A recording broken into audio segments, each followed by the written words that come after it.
Hi అండి, welcome to ఆహా kitchen. నేను మీ అనురాధ. ఇది మొగలాయి చికెన్. వేసవి కాలంలో ఈ చికెన్ ఎంత తిన్నా వేడి చేయదు, పొట్టకి చాలా హాయిగా ఉంటుంది, చాలా టేస్ట్గా ఉంటుంది. ఇది బిర్యానీలోకైనా, చపాతీలు, నాన్లోకి కూడా చాలా బాగుంటుంది, అన్నంలోకి కూడా చాలా బాగుంటుంది.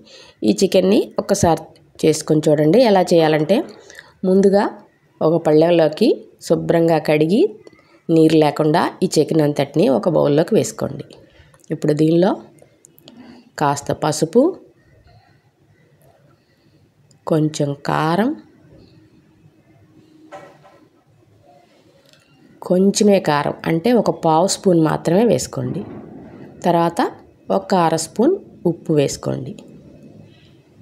వీటన్నిటినీ ఈ చికెన్కి పట్టేటట్టుగా బాగా కలుపుకోండి. తర్వాత ఒక పావు చెక్క నిమ్మకాయ కూడా పిండండి. పావు చెక్క చాలు. ఇది కూడా పిండి దీని అంతటిని ఈ ముక్కలకు అయ్యేటట్టుగా బాగా మసాజ్ చేసుకోండి. ఇలా చేసి ఒక పావు గంట పక్కన పెట్టుకోండి. ఇలా మొత్తం ఈ ముక్కలకి ఉప్పు, కారం, నిమ్మరసం లైట్గా పట్టేటట్టుగా మనం వేసుకుంటాం. ఈ కూరలో కారం ఇందాకేసిన పావు స్పూన్ తప్పితే మనం ఇంకా దీనికి కారం వెయ్యం. అంతా పచ్చిమిరపకాయలు, మిరియాల నుంచే వస్తుంది మనకి. ఇప్పుడు ఒక ప్యాన్లో ఆయిల్ వేసుకొని ఒక పెద్ద ఉల్లిపాయని ఇలా పొడవుగా చీలికల్లా కట్ చేసుకుని ఈ ఉల్లిపాయని మంచి కలర్ వచ్చే వరకు వేపుకోండి.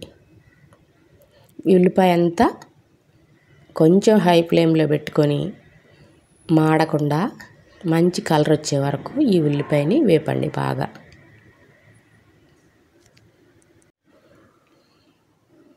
ఇలా మంచి కలర్ రావాలి. ఇంకా రాలేదు, ఇదిగో ఇప్పుడు వచ్చింది. ఈ కలర్ వచ్చిన తర్వాత ఈ ఉల్లిపాయనంతటిని నూనె రాకుండా దీని అంతటిని ప్లేట్లోకి తీసేసుకోండి. ఇది ఇలా ప్లేట్లోకి తీసుకొని పూర్తిగా చల్లార్చుకోండి. ఇప్పుడు అదే ప్యాన్లో ఆ నూనెలో ఒక 2 స్పూన్లు నెయ్యి కూడా వేసుకోండి. మొగలాయి చికెన్ కదా, ఈ చికెన్ చాలా కమ్మగా ఉంటుంది. ఇప్పుడు ఆ నూనెలో ఈ ఒక్కొక్క ముక్కని పేర్చినట్టుగా ఒకదాని మీద ఒకటి కాకుండా దగ్గరగా ఇలా వరసనే పెట్టుకోండి. ఇలా మొత్తం అన్ని ముక్కలు వరసనే పెట్టుకున్న తర్వాత వెంటనే గరిటె పెట్టి కదపొద్దు. గరిటె పెట్టి కదపకుండా ఈ చికెన్లోంచి నీరు వస్తుంది కదా ఎంతో కొంత, ఆ నీరు పూర్తిగా ఎగిరిపోయే వరకు ఒక్కొక్క ముక్కనే కదుపుకోండి. ఒక్కొక్క ముక్క అంటే ఎలా కదుపుతానో చూడండి.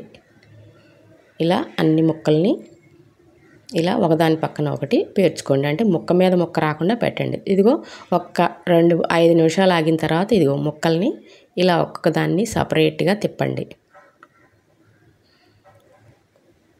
అలా అన్ని ముక్కలు సపరేట్గా తిప్పండి. అప్పుడే ఈ చికెన్ కర్రీ చాలా టేస్ట్గా ఉంటుంది. అంటే ముక్క మొత్తం ఇక్కడే మనకి వేగిపోద్ది. ఉప్పు, కారం, నిమ్మరసం అందుకే కొంచెం వేసి మ్యారినేట్ చేసాం మనం. ముక్క చప్పగా లేకుండా ఉంటుంది. ఇలా ఒక్కొక్క ముక్క విడిగా తిప్పుకోండి. ఎంతవరకు అంటే ఈ పరిస్థితి మనకి దానిలో ఉన్న నీరంతా అయిపోయే వరకు. నీరంతా అయిపోయిన తర్వాత గరిటె పెట్టి బాగా తిప్పుకోవచ్చు. ఈలోపు నీరు వచ్చింది కదా, ఇది కొంచెం సేపు మగ్గుతూ ఉంటుంది. ఇప్పుడు మనం వేయించిన ఉల్లిపాయ ముక్కలన్నీ మనకు శుభ్రంగా ఆరిపోయాయి. ఇప్పుడు వీటన్నింటినీ జార్లో వేసుకోండి.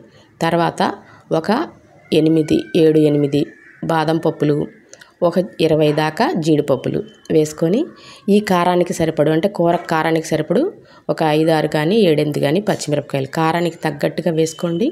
వేసి వాటన్నిటిని మెత్తగా పేస్ట్ చేసుకోండి. ఇదిగో ఇప్పుడు నీరంతా అయిపోయి నూనె తేలింది ఈ ముక్కల్లోంచి. ఇప్పుడు ఈ ముక్కల్ని బాగా వేపుకోండి ఈ నూనెలో. ఇక పూర్తిగా ముక్క వేగింది అన్నంత వరకు వేపుకోండి. ఇలా బాగా వేపేసుకొని ఇవి బాగా వేగిన తర్వాత వీటన్నిటిని ఒక ప్లేట్లోకి తీసుకుందాం. ముక్క చక్కగా వేగింది, వేగి మళ్ళీ ఉడికి చక్కగా వేగింది.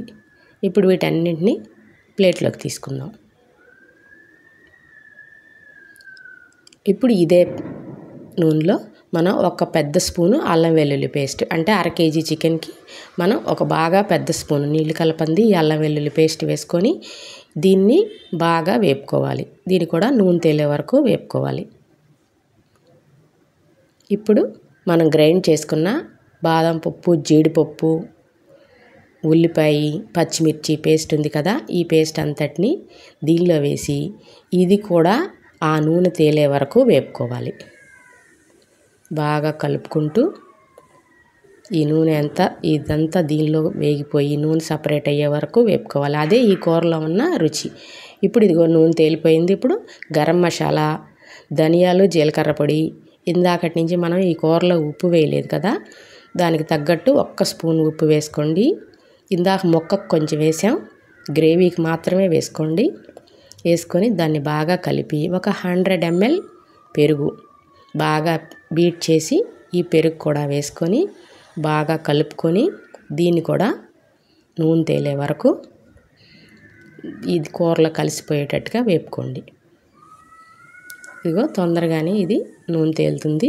ఇది ఇలా నూనె తేలిన తర్వాత ఇప్పుడు మనం ఒక పెద్ద గ్లాసు నీళ్లు పోసుకోండి.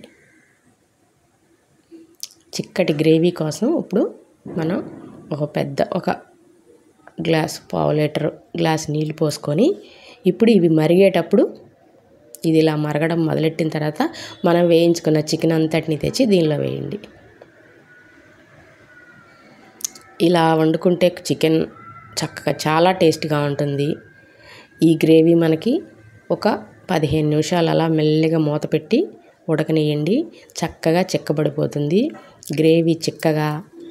ఈ మిరియాలు అనేవి నేను గరం మసాలాలో వేసాను కొంచెం, ఇక అందుకని కారం ఏం వేయట్లేదు, సరిపోతుంది. మీకు సరిపోకపోతే అనిపిస్తే లాస్ట్లో లైట్గా ఒక పావు స్పూన్ వేసుకోండి, చెక్ చేసుకొని. ఇప్పుడు కొంచెం సగం ఉడికిన తర్వాత కొత్తిమీర, పుదీనాకు లైట్గా వేసుకొని మళ్ళీ బాగా కలుపుకోండి. ఈ గ్రేవీ మీకు ఎంత కన్సిస్టెన్సీలో కావాలో అంత దగ్గరగా వచ్చిన తర్వాత దీన్ని దింపుకోవాలి. ఆల్రెడీ ముక్క వేగిపోయింది, ఈ మసాలాలన్నీ ముక్కకు పడతాయి అంతవరకే. ఇంకా మనకి ఎంత దగ్గరకు కావాలో అంత దగ్గరకు వచ్చే వరకు ఉంచుకొని ఇలా డిష్ అవుట్ చేసుకోండి. ఈ కూర చాలా టేస్ట్గా ఉంటుంది, చాలా కమ్మగా కూడా ఉంటుంది. ఈ కూర కనుక మీకు నచ్చినట్టయితే లైక్ చేయండి, షేర్ చేయండి, నా ఛానల్ని సబ్స్క్రైబ్ చేయండి. Thank you so much.